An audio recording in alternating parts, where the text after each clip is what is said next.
Assalamu alaikum everyone. My name is Mutiba and today I'm going to teach you figures of speech. As you can see the topic on the board. Before starting that, let's talk about something. हर चीज़ जो हम सुनते हैं, जो बोलते हैं, उसका meaning उस तरह से नहीं होता जिस तरीके से बोला जाता है. रिमेंबर कल हमने पोइट्री पढ़ी थी और उसमें मैंने आप लोगों को पढ़ाया था. काफ़ी फिगर्स ऑफ स्पीच आपने उसमें देखी थी, जिसमें सिमिली भी थी, जिसके अंदर मेटाफर्स थे, जिसमें बहुत सारी फिगरेटिव लैंग्वेज थी. ठीक है, तो कभी कभी जो हम बात करते हैं उसका मतलब वो नहीं होता. आपने ये मुहावरा तो सुना होगा, life is not bed of roses. ठीक है, कि अब आप देखें बेड ऑफ रोजेस, हम लाइफ को लिटरली तो नहीं ये ऐसे कह सकते कि वो ऐसे होती है या ऐसे नहीं, या this thing is not my cup of T. तो हम जब इस तरह के वर्ड्स यूज़ करते हैं जिसका मीनिंग असल में कुछ और होता है, इस तरह की लैंग्वेज को कहते हैं फिगरेटिव लैंग्वेज. और जब हम इसके अंदर जो डिवाइसेस यूज़ करते हैं उसको हम कहते हैं फिगर्स ऑफ स्पीच, या हम उसको कहते हैं लिटरेरी डिवाइसेस. ठीक है, फिगरेटिव लैंग्वेज के अंदर हम लिटरेरी डिवाइसेस यूज़ करते हैं या फिगरेटिव डिवाइसेस यूज़ करते हैं. अच्छा, अब फिगर ऑफ स्पीच की डेफिनेशन देख लेते हैं सबसे पहले. A figure of speech is a literary device where words are used in non literal और इमेजिनेटिव वे. ठीक है, जो वर्ड्स का लिटरल मीनिंग होता है, जो उसका मीनिंग नज़र आ रहा होता है, वो मीनिंग नहीं होता, बल्कि उसके बजाय उसका कुछ और मीनिंग होता है. ठीक है, तो हम आज सीखते हैं कि कौन कौन सी फिगरेटिव लैंग्वेज आपके सिलेबस में है और इसको हम किस तरीके से इस्तेमाल कर सकते हैं. तो सबसे पहले हमारे पास आती है सिमिली. अच्छा, सिमिली का इस्तेमाल आपने बहुत सारी जगहों पे किया होगा, हम अपनी आम ज़ुबान में भी इसको इस्तेमाल करते रहते हैं. पहले देखते हैं कि सिमिली है क्या. सिमिली यूजेस लाइक और as to compare two different things. अब हमने दो डिफरेंट चीज़ों का कंपैरिजन करना है एज और लाइक इस्तेमाल करके. ठीक है, हम कहते हैं ना कि ये इसकी तरह लगता है या ये उस तरह से है. ठीक है, तो कोई भी चीज़ जिसको हम दूसरी चीज़ से तशबीह देते हैं, जैसे उर्दू में, उसको हम कहते हैं सिमिली. अब मैंने आप लोगों के सामने लिखी है, her smile is as bright as sun. ठीक है, कि उसकी स्माइल किस तरीके से ब्राइट है, बिल्कुल सूरज की तरह. ठीक है, इसी तरह आपने गालिब का वो शेर बहुत अच्छे से सुना होगा, नाजुकी उसके लब की क्या कहिए, पंखड़ी एक गुलाब की सी है. अब गालिब भी इसके अंदर सिमिली का इस्तेमाल कर रहे हैं, लेकिन उर्दू में, राइट, कि उसकी क्या कह रहे हैं, नाजुकी उसके लब की क्या कहिए, पंखड़ी एक गुलाब की सी है. अब गुलाब की सी है, that is also a comparison. ठीक है, of her lip with rose petal. इसी तरह अगर हम देखें, इसमें भी इसी तरीके से कंपैरिजन किया गया है. Her smile is as bright as sun. हम किसी को कह देते हैं ना कि शेर की तरह बहादुर है, he is as brave as a lion. तो इसी तरह जब हम किसी भी दो चीज़ों का कंपैरिजन करते हैं आपस में बाय यूजिंग एज और लाइक, तो उसको हम कहते हैं सिमिली. ठीक है, I want everybody to start writing the examples along with the figurative language, ताकि आप लोगों को ठीक से समझ आए. आप अपने नोट्स बनाना शुरू कर दें साथ साथ. आई होप सिमिली सबको समझ में आ गई होगी. Comparison of two things by using as और लाइक. आपने एज और लाइक का इस्तेमाल करके दो डिफरेंट चीज़ों का कंपैरिजन किया. ठीक है, अच्छा, अब हम आते हैं अपनी सेकंड फिगरेटिव लैंग्वेज पे, सेकंड फिगर ऑफ स्पीच पे. वो क्या है, metaphor. Metaphor is also a comparison. इसमें भी हम दो चीज़ों का कंपैरिजन करते हैं, लेकिन हम इसमें एज और लाइक इस्तेमाल नहीं करते. इसमें हम डायरेक्टली एक चीज़ को दूसरी चीज़ के साथ एसोसिएट कर देते हैं. ठीक है, फॉर एग्जाम्पल, आपने ये बात तो बहुत सुनी होगी, टाइम इज़ मनी, राइट. इसी तरह मैं कह दूँ एक बच्चा बहुत इंटेलिजेंट है, उसको मैं कह दूँ he is a walking dictionary. ठीक है, तो इस तरह के वर्ड्स को, इस तरह की चीज़ों को हम मेटाफर कहते हैं. आपने उर्दू की पोइट्री में भी सुना होगा, आपने इंग्लिश में भी देखा होगा कि समटाइम्स हम चीज़ों को दूसरी चीज़ों के साथ एसोसिएट कर देते हैं. जैसे इलामा इकबाल की पोइट्री के अंदर Shaheen as a metaphor use होता है, किसके लिए, नौजवानों के लिए. ठीक है, उसी तरह मैंने अभी आपको example the, time is money, या मैं कह रही हूँ he is a walking dictionary, क्योंकि उसको हर वर्ड का मीनिंग आता होता है, तो मैंने उसको कह दिया he is a walking dictionary. तो हम जब भी किसी एक वर्ड को, एक चीज़ को दूसरी चीज़ का एसोसिएट कर देते हैं, तो उसको हम मेटाफर कहते हैं. आप लोगों ने विलियम शेक्सपियर का बहुत फेमस पोइट्री सुनी होगी, all the words a stage, that is also a metaphor. ठीक है, वो दुनिया को स्टेज कह रहे हैं, राइट. इसी तरह हमारे पास मेटाफर डिफरेंट पोइट्रीज़ के अंदर नज़र आता है. जैसे ईगल मैंने आपको कल पढ़ाया, that is also a metaphor. ठीक है, तो हम डिफरेंट चीज़ों को एज मेटाफर इस्तेमाल करते हैं अपनी पोइट्री के अंदर. फिर आती है हमारे पास थर्ड फिगरेटिव लैंग्वेज, जो है पर्सोनिफिकेशन. अब personification, the word personification itself is telling us कि इसके अंदर पर्सन से रिलेटेड कोई बात की जा रही है. पर्सन इंसान को कहते, कोई भी इंसान हो सकता है, जब इंसान की क्वालिटी हम किसी भी इंसान के अलावा दूसरी चीज़ को देंगे तो उसको हम पर्सोनिफिकेशन कहेंगे। आप इसकी पहले डेफिनेशन देखते हैं। Personification gives human qualities to non human things. ठीक है, कि इंसानों की क्वालिटी इंसानों के अलावा किसी और चीज़ को देना। अब मैं इसमें नॉन लिविंग थिंग्स नहीं कह रही हूँ, मैं कह रही हूँ नॉन ह्यूमन थिंग्स। इंसानों के अलावा किसी भी और चीज़ को आपने इंसानों की क्वालिटी दी तो उसको हम क्या कहेंगे? पर्सोनिफिकेशन। अब पर्सोनिफिकेशन की बहुत अच्छी एग्जांपल आपके सामने लिखी हुई है। Wind whispered through the trees. अब क्या विंड विस्पर कर सकती है? विंड बातें कर सकती है? नहीं कर सकती। ये तो इंसानों की क्वालिटी है ना। तो जब हम एक इंसानों की क्वालिटी इंसान के अलावा किसी और चीज़, किसी और जानवर या परिंदे को देंगे तो क्या होगा? उसको हम पर्सोनिफिकेशन कहेंगे। आपने सुना होगा the birds sing outside my house और समथिंग। ठीक है, बर्ड्स अब सिंग नहीं कर सकते। ठीक है, वो चिर्पिंग होती है, दैट इज़ अनदर थिंग। ठीक है, वो जो उनका चहचहाना है दैट इज़ नॉट सिंगिंग। हम उसको सिंगिंग नहीं कह सकते। सिंगिंग तो जो हम इंसान गाना गाते हैं उसको कहते हैं ना। तो जब हमने इस तरह की कोई बात की तो हम उसको कहेंगे कि ये पर्सोनिफिकेशन है, कि इंसान की क्वालिटी हमने किसी और को दे दी। Remember yesterday when we were doing the analysis of the eagle, तो उसमें मैंने आप लोगों को ये बात बताई थी, crooked hands।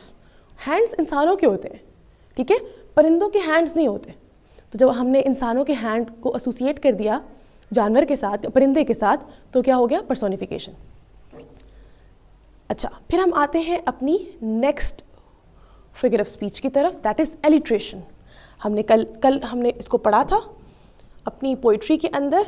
आज हम फिर से इसको देखते हैं कि इसकी डेफिनेशन क्या है और इसका इस्तेमाल कैसे करते हैं।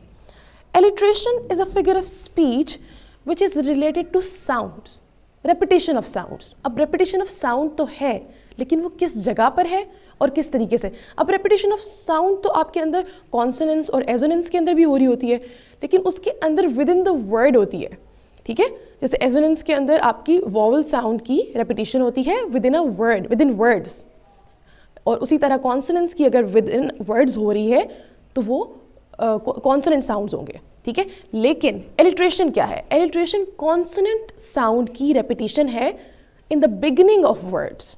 अब वर्ड स्टार्ट एक सेम साउंड से हो रहा है और वो आपस में करीब करीब आ रहा है। ठीक है, रिमेंबर हम लोगों ने कल पढ़ा था लोनली लैंड्स। लोनली लैंड्स के अंदर मैंने आपको क्या बताया था? ल साउंड। अब दो ल साउंड इकट्ठे आ रहे थे। उसी तरह डिफरेंट, मैंने एक और भी आप लोगों को एलिट्रेशन पढ़ाई थी इन द फर्स्ट लाइन। खैर, अभी देखते हैं कि हमारे पास यहाँ पे क्या एग्जाम्पल लिखी हुई है। Repetition of initial consonant sounds in near by words. अब करीब करीब आपके पास जो भी वर्ड्स होंगे जिनके अंदर आपके पास रेपिटेशन ऑफ सेम साउंड आ रहा है कॉन्सोनेंट का, तो उसको हम एलिट्रेशन कंसीडर करेंगे। अब हमारे पास ये एक टंग ट्विस्टर लिखा हुआ है, she sells sea shells by the sea shore. अब इसके अंदर दो साउंड्स कॉन्स्टेंटली रिपीट हो रहे हैं। अब वो कौन से साउंड्स हैं? Sh sound and s sound. She sells sea shells on the sea shore. S and श, दो एलिट्रेशन की टेक्निक्स यूज हुई हैं, स एंड श। ठीक है, alliteration is not related to alphabets, it is related to sounds, कि साउंड कौन सा प्रोड्यूस हो रहा है। ठीक है, he clasps the crag. Remember मैंने आप लोगों को कल कराया था, तो उसके अंदर क साउंड, इवन दो वो सी से स्टार्ट हो रहा था लेकिन साउंड क था। ठीक है, अगर हम कहें कट द केक, क, ठीक है, cake in, put the cake in a circle. ठीक है, केक और सर्कल, अब दोनों सी से स्टार्ट हो रहे हैं, लेकिन इनके अंदर क्या है? इनके अंदर एलिट्रेशन नहीं है। एलिट्रेशन क्यों नहीं है? क्योंकि साउंड इनका डिफरेंट है। तो जहाँ पर साउंड सेम होगा वो एलिट्रेशन होगी। अल्फ़ाबेट्स देख के आप एलिट्रेशन को नहीं निकालेंगे। ओके, समझ आ गया ये? आई होप ये समझ में आ गया होगा। अब हम अपने नेक्स्ट फिगर ऑफ स्पीच पे जाते हैं, that is onomatopoeia. Onomatopoeia is a figure of speech जिसके अंदर हम साउंड्स बनाते हैं वर्ड्स से। ठीक है, अब इसकी डेफिनेशन सबसे पहले देखें, फिर मैं आपको एक्सप्लेन करती हूँ। Words that imitates natural sounds make writing more expressive. अब आपका जो वर्ड्स, जो नेचुरल साउंड्स हैं, उन्हीं से आपने वर्ड्स बना लिए। ठीक है, जैसे स्प्लैश ऑफ वाटर। ठीक है, अब वो आपको वर्ड दे रहा है, बज ऑफ बीज। ठीक है, मैंने एग्जाम्पल लिखी हुई है। तो देखिए, कोई भी ऐसा साउंड जो कि वर्ड बना रहा है, साउंड से वर्ड बन रहा है, तो वो क्या होगा, आपका ओनोमेटोपिया होगा, ठीक है। जैसे रॉर, वो खुद आपको बता रहा है, बैंग, ठीक है। तो जो भी ऐसे वर्ड्स होते हैं जो आपको साउंड से वर्ड बन रहा है, साउंड वर्ड इटसेल्फ आपको साउंड बता रहा है, तो उसको हम क्या कहते हैं, ओनोमेटोपिया, ठीक है। फिर हम अपनी नेक्स्ट फिगर ऑफ स्पीच पे चलते हैं। आई होप आप लोगों को ये समझ में आ रही होंगी चीज़ें। हम इसकी फिर से एक दफ़ा रिविजन कर लेंगे at the end of the lesson. अगर आप लोगों को साथ में टाइम मिल रहा है तो start writing the examples along with the figurative language, ठीक है। फिगर ऑफ स्पीच लिखें और उसके साथ साथ आप उसकी एग्जाम्पल लिखते जाएं। अच्छा, हाइपरबोली, मैंने आपको कल भी बताया था, hyperbole is basically a figure of speech जिसके अंदर हम एग्जेजरेशन करते हैं। कोई भी चीज़ जो कि उतनी बड़ी होती नहीं है, इसको हम इतना एग्जेजरेट करके बड़ा बना देते हैं। अच्छा, मैंने कल आपको एग्जांपल दी थी ना, जैसे कि मदर्स कभी कभी घर में कह देती हैं कि मैंने आपको 70 दफ़ा समझाया है, ठीक है, हालांकि 70 दफ़ा कोई नहीं उतना समझा सकता। या फिर I have told you this thing a million times, teacher भी अक्सर क्लास में कह देती हैं कि I have told you this thing million times, लेकिन नहीं बताया होता। तो इस तरह की चीज़ों को हम एग्जेजरेशन कहते हैं, और एग्जेजरेशन फिगरेटिव लैंग्वेज के अंदर हम इसको कहते हैं हाइपरबोली। अच्छा, deliberate exaggeration used for emphasis or humor to create strong impression, ठीक है। जैसे मैंने आपको बताया था, close to the sun, close to the sun कोई नहीं जा सकता। क्यों राइटर ने बताया, क्योंकि उसकी जो उड़ान थी वो बहुत ऊंची थी ईगल की, तो हमने सिर्फ और सिर्फ उसका इम्पैक्ट अच्छा देने के लिए, उस चीज़ पर एम्फेसाइज करने के लिए कि वो बहुत ऊंचा उड़ता है, हमने उसको क्लोज टू द सन कह दिया, ठीक है। हम अक्सर कह देते हैं like he is the best. अब कोई ऐसा तो नहीं हो सकता कि like the person is the best, maybe there are so many people जो उससे बेहतर होंगे, लेकिन हम कभी कभी एग्जैजरेशन या किसी भी इंसान की किसी क्वालिटी के बारे में उस पर एम्फेसाइज करने के लिए हम इस तरह की एक्सट्रीम स्टेटमेंट्स पास कर देते हैं, तो इसको हम कहते हैं हाइपरबोली। अच्छा, I have told you a million times, ठीक है, I have told you something a million times, that's the same example जो मैंने अभी आप लोगों को दी। तो इस तरह की एग्जाम्पल्स जो भी इस तरह की कोई भी बात होगी उसको हम हाइपरबोली के अंदर कंसीडर करेंगे, ठीक है।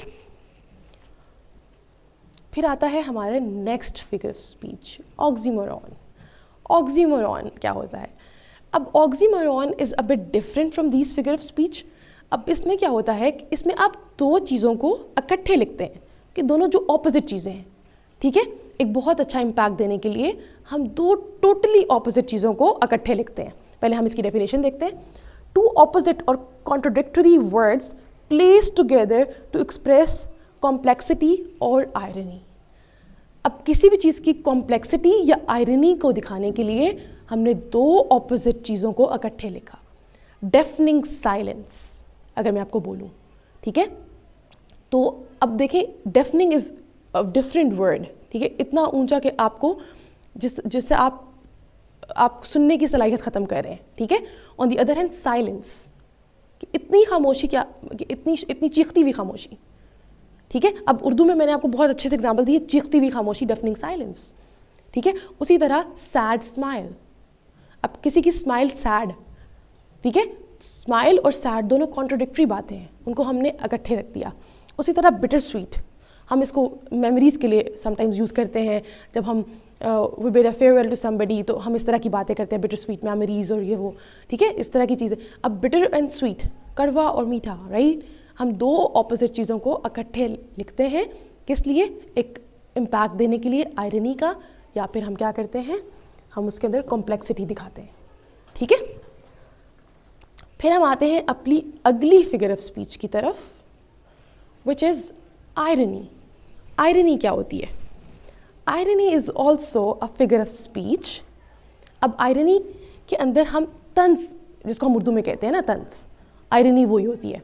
अब तंज कैसे? अक्सर अगर कोई बच्चा क्लास में, which is wrong thing, but sometimes teachers also do that, और हम खुद भी मजाक में एक दूसरे के साथ ऐसे करते हैं कि अगर किसी के मार्क्स सबसे गंदे आए हैं तो हम उसको कहते हैं the topper of our class, ठीक है। अगर कोई, तो इस तरह की चीज़ों को हम कहते हैं आयरनी। आपने तंज किया, उस बच्चे के मार्क्स कम आए थे लेकिन आप उसको तंज कर रहे हैं, ठीक है। तो इस तरह की बातों को हम कहते हैं आयरनी इन फिगरेटिव लैंग्वेज। अच्छा, expression contrary to what is meant, highlighting contrast between appearance and reality. अब एक चीज़ अलग है और उसी के कंट्रास्ट में जो चीज़ है हम उसको एसोसिएट कर रहे हैं उसके साथ, ठीक है, जैसे यहाँ पे एक एग्जांपल लिखी हुई है, the fire station burn down. अब फायर स्टेशन को ही आग लग गई, ठीक है, फायर स्टेशन जिसका काम क्या है आग बुझाना, उसी को आग लग गई, दैट इज आयरनी, राइट। तो इस तरह की चीज़ों को हम आयरनी कहते हैं। अब आते हैं हम पन पे। पन is a very interesting figure of speech, मुझे बहुत पसंद है। पन क्या होता है? अ play on words exploiting multiple meanings of similar sounds for humour और विट। अब एक वर्ड के डिफरेंट मीनिंग्स निकल रहे होते हैं, ठीक है। अब या तो उसके साउंड की वजह से उसके दो मीनिंग्स निकल रहे होते हैं, या उसके मीनिंग की वजह से ये दो मीनिंग निकल रहे होते हैं, ठीक है। जो आजकल लेम जोक्स आप लोग कहते हैं यूजुअली, उनके अंदर पन्स ही इस्तेमाल हो रहे होते हैं। मैं भी आपको उसकी एग्जांपल देती हूँ। पहले लेट्स सी हमने यहाँ पे क्या लिखा है, आई विल एक्सप्लेन। अच्छा, if you can see this on the screen, example क्या लिखा है, time flies like an arrow, fruit flies like mangoes. अब क्या है, वो कह रहा है कि टाइम जो है वो एरो की तरह उड़ता है। अब इसमें एक मज़े की चीज़ देखने वाली जो इसमें पन है वो क्या है, time flies like an arrow. Time, ये तो एक मुहावरा है ना, टाइम एरो की तरह उड़ के चला जाता है, लाइक बहुत तेज़ी से गुजर जाता है। Fruit flies like mangoes. अब फ्रूट, अब दो मीनिंग्स इसमें ये कंसीडर हो रहे हैं कि जो इस बात का कोई मीनिंग नहीं है कि फ्रूट जो है वो मैंगो की तरह उड़ता है, इसका कोई मीनिंग नहीं है। फ्रूट फ्लाइज, जो हम फ्रूट फ्लाइज, आपको पता होगा कि वो जो मक्खियाँ होती हैं वो फ्रूट फ्लाइज लाइक मैंगोज, उनको मैंगो पसंद है, ठीक है। अब इस बात का आपने एक बात उस तरफ दूसरी बात की, इस तरफ आपकी बात का मतलब भी कुछ और बन रहा है, ठीक है। ऐसे लग रहा है कि जैसे कंपैरिजन किया जा रहा है कि जैसे टाइम उड़ता है उस तरीके से फ्रूट उड़ते हैं, जैसे टाइम एरो की तरह उड़ता है उस तरह फ्रूट मैंगो की तरह उड़ता है। लेकिन मतलब क्या है इस बात का कि फ्रूट फ्लाइज लाइक मैंगोज, ठीक है। I hope this is clear. अब इसी तरह का एक जोक है, the cycle was laying on the floor, why? Think about it, I am asking you. The cycle was laying on the floor, why? Because it was too tired. I hope you got it, too tired. एक too tired थका होना, ये बहुत ज़्यादा थका हुआ था, और दूसरा क्या है, उसके दो टायर्स थे, ठीक है। दैट इज़ अ पन। इस तरह से हम पन क्रिएट करते हैं। ओके, आई होप ये आपको समझ में आया होगा। फिर आते हैं हम अपने नेक्स्ट फिगर ऑफ स्पीच पे, दैट इज़ मेटोनिमी। अब मेटोनिमी और सिनेक्टिकी की दोनों साथ साथ चलती हैं। मेटोनिमी क्या होता है? मेटोनिमी मैं पहले आपको समझा देती हूँ। Metonymy replacing the name of one thing with something closely associated with. आपने एक चीज़ को रिप्लेस कर दिया किसी दूसरी चीज़ के साथ जो उसके साथ क्लोजली एसोसिएट हो, ठीक है। जैसे हम एक किसी भी चीज़ को सिम्बलाइज करते हैं दूसरी चीज़ के साथ। अब हमने यहाँ पे क्या किया, हमने एग्जाम्पल के तौर पे यहाँ पे ये लिखा कि the pen is mightier than the sword. I think ये मुझसे रेज हो गया, अच्छा ओके, ये नहीं हो पाएगा। Okay, the pen is mightier than the sword. अब पेन किसको रिप्रेजेंट कर रहा है? इल्म को, एजुकेशन को। और स्वॉर्ड क्या है? तलवार। वो किस चीज़ को रिप्रेजेंट कर रही है? जंग को। कि पेन बड़ा है जंग से। अगर आप इस स्टेटमेंट को देखें तो इसका लिटरल मीनिंग ये बनता है कि पेन बड़ा है तलवार से, ठीक है। Pen is mightier than sword. लेकिन ऑन द अदर हैंड अगर हम इसका डीपर मीनिंग देखें, क्योंकि हमें पता है कि ये हमारे पास मेटोनिमी की एग्जांपल है, तो पेन किस चीज़ को रिप्रेजेंट कर रहा है? पेन एक छोटी सी चीज़, एक चीज़ किसको रिप्रेजेंट करी है? एजुकेशन को, इल्म को, ठीक है। On the other hand if we see sword, तो स्वॉर्ड रिप्रेजेंट करी है जंग को, ठीक है। तो क्या कहने की कोशिश कर रहे हैं कि इल्म, एजुकेशन देना जंग से बेहतर है, ठीक है। Pen is mightier than sword. तो क्या है कि आप अपने इल्म की ताकत से जंगों को ख़त्म कर सकते हैं। तो this is how we make metonymy. तो हम इस तरह की टेक्निक्स इस्तेमाल करते हैं लिटरेचर के अंदर अपनी चीज़ों को प्यारा दिखाने के लिए, उसके डीपर मीनिंग्स का इफ़ेक्ट क्रिएट करने के लिए हम इस तरह की टेक्निक्स यूज़ करते हैं। फिर आते हैं हम अपनी अगली फिगर ऑफ स्पीच की तरफ, which is synecdoche. Synecdoche is a figure of speech in which we replace one thing, a बड़ी चीज़ को, replace a bigger thing with one smaller thing which is part of that bigger thing। हम एक बड़ी चीज़ का एक छोटा part इस्तेमाल करके उस पूरी चीज़ को रिप्रेजेंट करते हैं। अब मैं आपको इसकी डेफिनेशन पढ़ के एग्जांपल देती हूँ तो आपको बहुत अच्छे तरीके से समझ में आएगा। uses a part to represent the whole। एक छोटे से पार्ट को आप पूरा का पूरा होल को एक्सप्लेन करने के लिए इस्तेमाल कर रहे हैं। अगर आपको पता है जब पाकिस्तान की तरफ से कोई भी इंफॉर्मेशन या कोई भी एक डिसीजन हम दे रहे होते हैं तो हम कहते हैं इस्लामाबाद सेज, हम ये नहीं कहते कि पाकिस्तान ने ये कहा या प्राइम मिनिस्टर ने ये कहा। तो एक कंट्री का कैपिटल पूरे के पूरे कंट्री को रिप्रेजेंट कर रहा है। उसी तरह आपने देखा होगा डिफरेंट मूवीज़ में, ड्रामाज में, when they ask for somebody's proposal तो कहते हैं कि हम उसका हाथ मांग रहे हैं। अब वो हाथ नहीं मांग रहे होते, मांग पूरा का पूरा बंदा रहे होते हैं, राइट, लेकिन क्या करते हैं, हाथ मांग रहे हैं। तो अब क्या है, एक पूरी की पूरी चीज़ की जगह आपने एक उसी चीज़ का पार्ट इस्तेमाल कर लिया। अब आप ये भी कहते हैं ही बॉट न्यू व्हील्स। अब उसने गाड़ी खरीदी, खाली व्हील्स नहीं खरीदे, लेकिन आप कह रहे हैं कि he bought new wheels, right. तो जब हम इस तरह के वर्ड इस्तेमाल करते हैं लिटरेचर के अंदर तो हम उसको कहते हैं सिनेक्डिकी, ठीक है। हेड काउंट, अब टीचर अक्सर कहती है ना कि हेड काउंट चेक करो कितने लोग आए हुए हैं। अब head count, give me head count.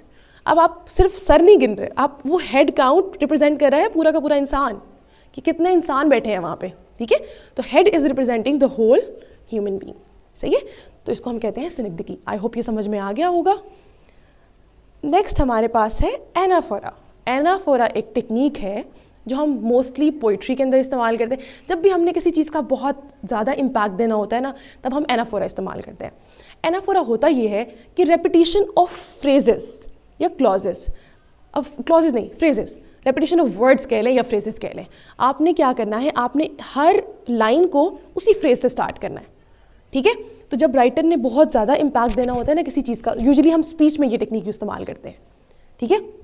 We have to do this, we have to do that, we have to, जब हम वी हैव बार बार यूज़ करते हैं ना, तो इसका मतलब है कि हम बहुत ज़्यादा फोकस कर रहे हैं कि इंसान अब हमने करना क्या क्या है, ठीक है। तो स्पीच के अंदर हम ये टेक्निक इस्तेमाल करते हैं, repetition of same words in the beginning of sentences, in the beginning of versus.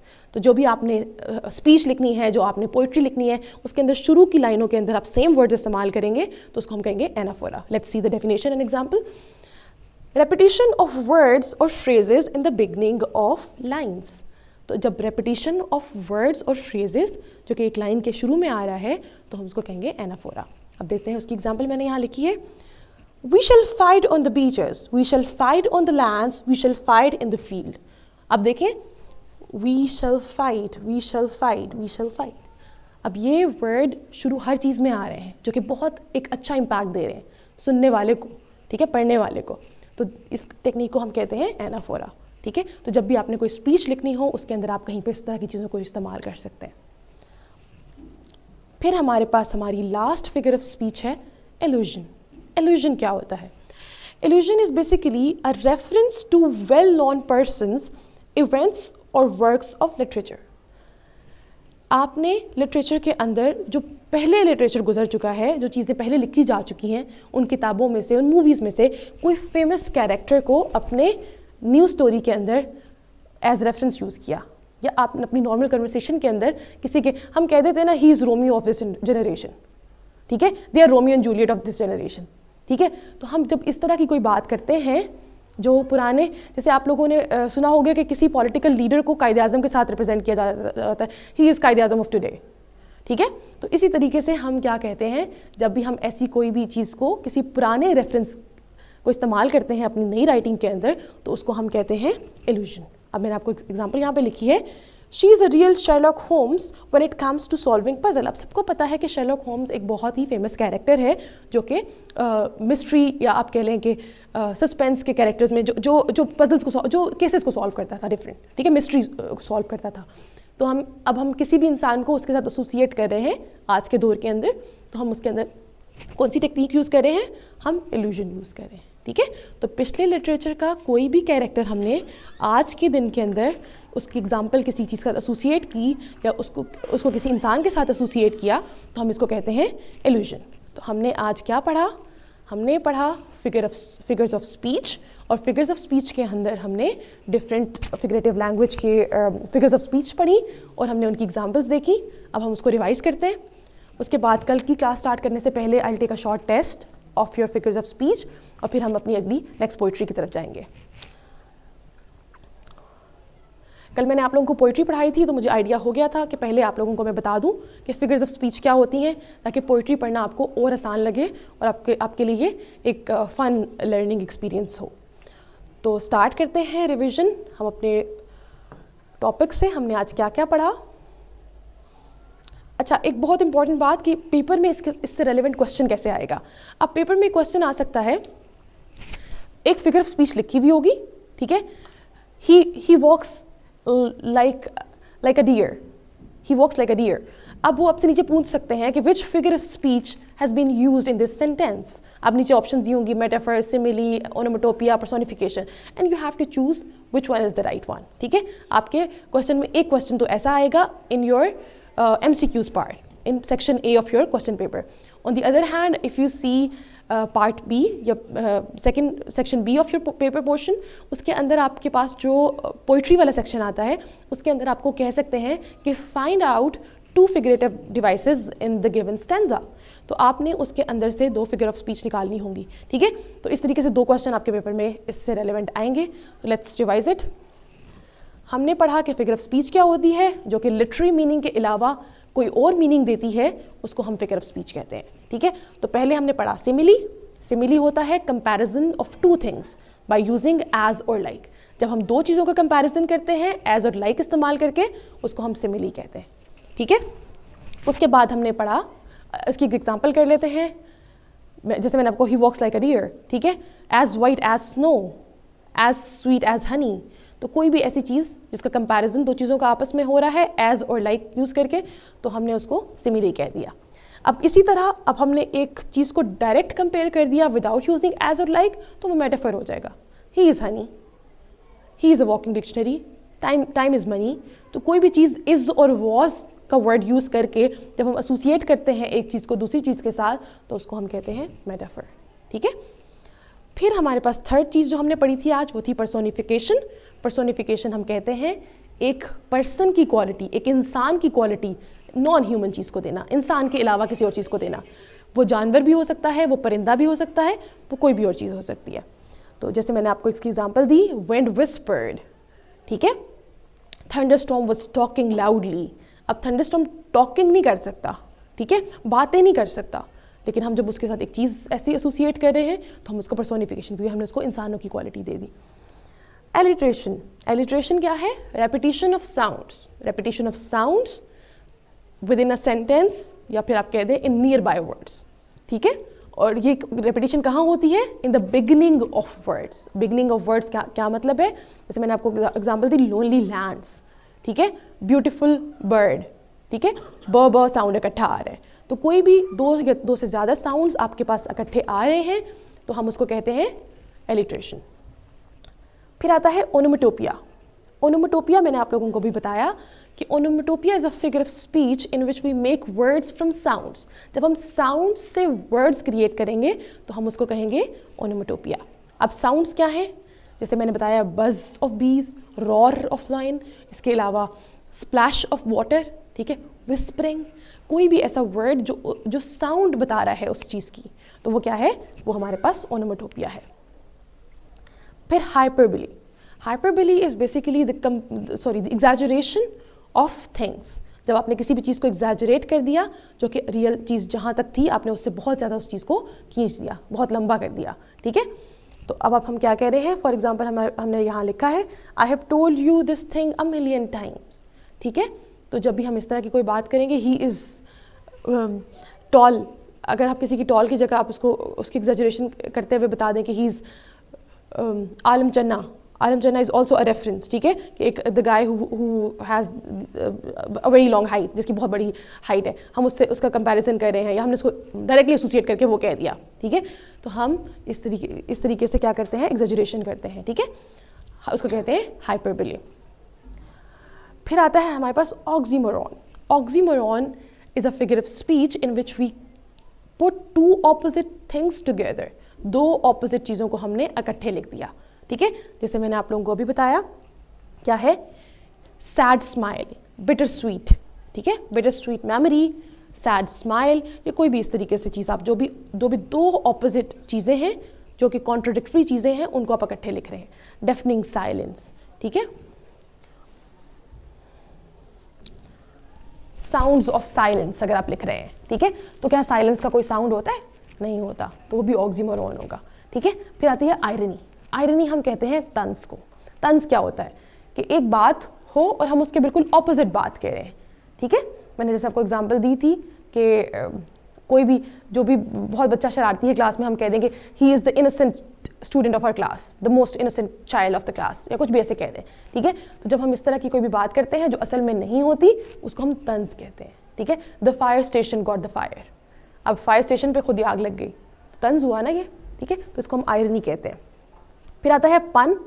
पन, एक वर्ड के दो मीनिंग्स बन रहे होते हैं, ठीक है। Playful, play on words exploiting multiple meanings. अब वो मल्टीपल मीनिंग्स साउंड्स की बेसिस पे भी हो सकते हैं, वर्ड्स की बेसिस पे भी हो सकते हैं, मीनिंग्स की बेसिस पे भी हो सकते हैं। जैसे मैंने आपको example the, time flies like an arrow, fruit flies like mangoes, ठीक है। उसी तरह मैंने आपको वो 2 टायर्स वाली एग्जांपल दी, ठीक है। तो इसी तरह के जो हमारे जोक्स सर्कुलेट हो रहे होते हैं, उन सब के अंदर भी समटाइम्स हमने पन्स यूज़ किए हुए होते हैं। फिर हमारे पास आती है मेटोनिमी एंड सिनेक्डिकी। मेटोनिमी के अंदर हम क्या करते हैं, हम एक चीज़ को दूसरी चीज़ से रिप्रेजेंट करते हैं, ठीक है। Pen is mightier than sword, ठीक है। अब हमने पेन को रिप्रेजेंट किया एजुकेशन से और स्वॉर्ड को हमने रिप्रेजेंट किया वॉर से।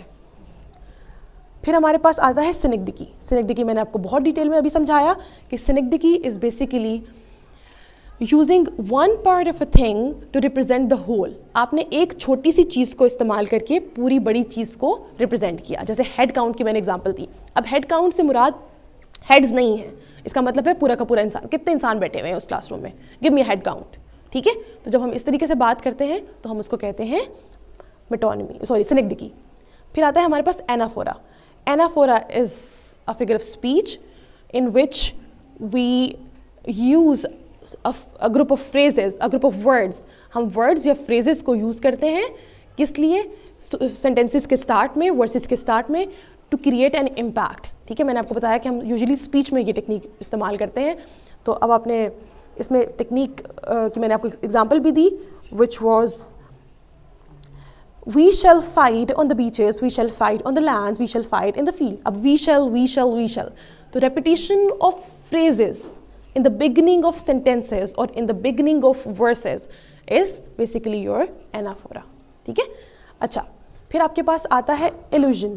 Illusion is basically giving reference of the past work of literature, past character of literature, या कुछ भी ऐसी चीज़ जो पहले past में इस्तेमाल हुई उसको हम आज के दिन में इस्तेमाल कर रहे हैं। जैसे मैंने आपको एग्जाम्पल दी थी, they are Romeo and Juliet of this era, ठीक है। तो कोई भी चीज़ जो कि आपको लगता हो कि जो बिल्कुल उसी तरीके से रिपीट हो रही है या इतनी ज़्यादा भी रिपीट नहीं हो रही, अब सिर्फ और सिर्फ उसका थोड़ी सी रिजेम्बलेंस है, तो आप उसको उसका इम्पैक्ट अच्छा देने के लिए या उसका बहुत बड़ा इम्पैक्ट देने के लिए आप क्या करते हैं, आप ये वाली फिगर ऑफ स्पीच को इस्तेमाल करते हैं। आई होप आपको समझ में आ गई होंगी। आज हमने फिगरेटिव लैंग्वेज पढ़ी, डिफरेंट फिगर्स ऑफ स्पीच देखी, हमने उसकी एग्जाम्पल देखी और हम उसको कैसे इस्तेमाल कर सकते हैं, और हमने सीखा कि उसके रेफरेंसेस कैसे हम फाइंड आउट कर सकते हैं फ्रॉम द लिटरेचर, ठीक है। Thank you so much. इसकी रिवीजन करिएगा। Tomorrow I will take your test इंशाल्लाह and then will start our next poetry. Okay, अल्लाह हाफ़िज़।